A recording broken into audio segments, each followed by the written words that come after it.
Astrologie et voyance. Qu'est-ce qui distingue l'astrologie et la voyance? Certains répondront que ce sont simplement les méthodes.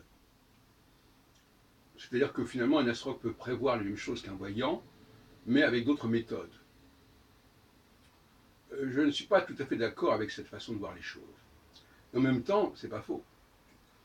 Parce que beaucoup d'astrologues ne sont jamais que des voyants qui utilisent des supports particuliers. Donc on pourrait dire que l'astromancie, c'est une voyance avec un support spécifique qui est les configurations astrales. Et le thème astral comme mandala, etc. Ça, c'est une lecture possible. Alors certains astrologues diront, mais pas du tout. Eh bien, je répondrai, est-ce que vous pouvez m'expliquer ce qu'étudie l'astrologie? Parce que vous êtes capable de me dire comment l'astrologie travaille, mais vous n'êtes pas capable de me dire ce qu'elle étudie.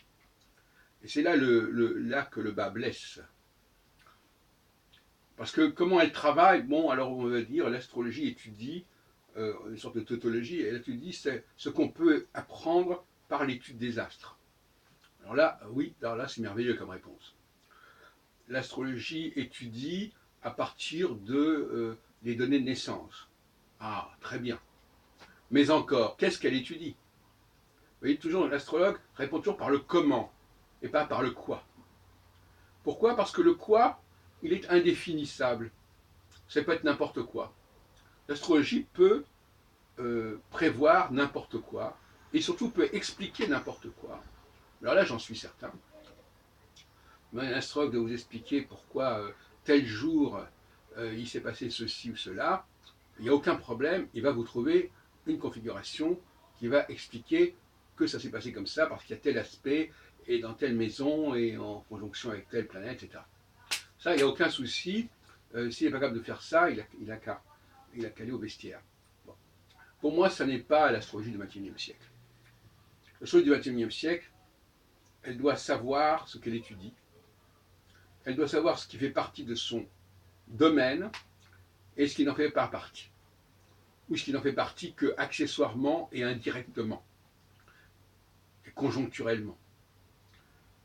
Autrement dit, l'astrologie est d'abord dans le structurel et dans l'instructurel qui lui est propre. Alors ça limite évidemment considérablement son champ d'étude, au sens où elle ne peut pas répondre à n'importe quelle question. Et c'est ça qui me paraît important.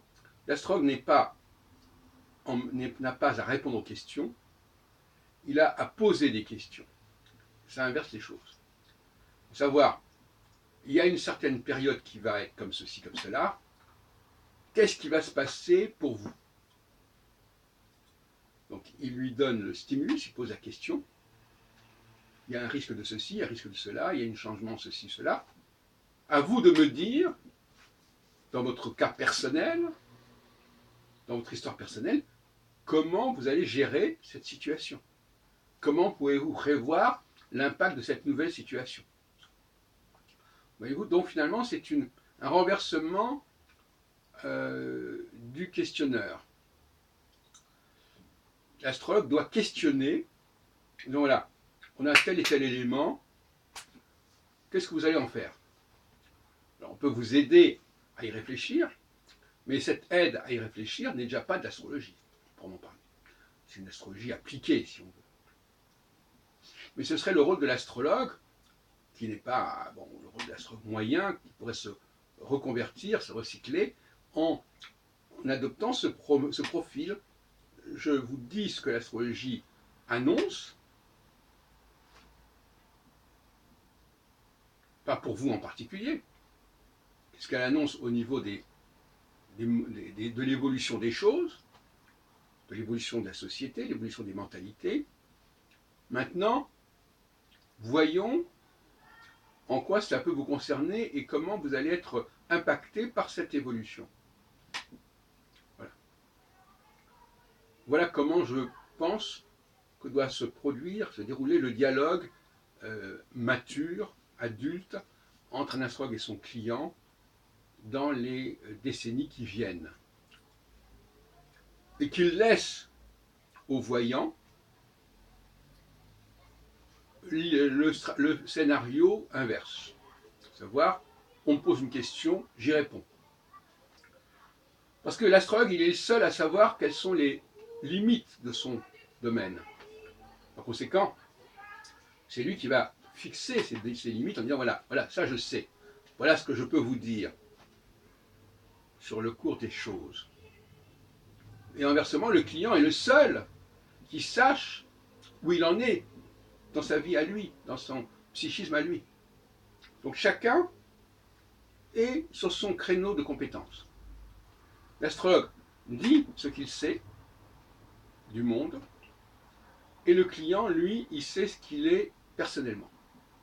Et il faut relier ces deux discours. Il faut négocier, en quelque sorte, ces deux discours, les accorder, les mettre en phase. Or, dans la divination, c'est l'inverse qui se produit. Le client ne sait pas quelles sont les limites qui sont celles de la discipline à laquelle il s'adresse, en l'occurrence l'astrologie, et le consultant, le praticien, ne connaît pas son client. Donc dans un cas, vous avez deux personnes qui savent de quoi elles parlent, et dans l'autre cas, vous avez deux personnes qui ne savent pas de quoi elles parlent. Et où la différence est quand même assez significative.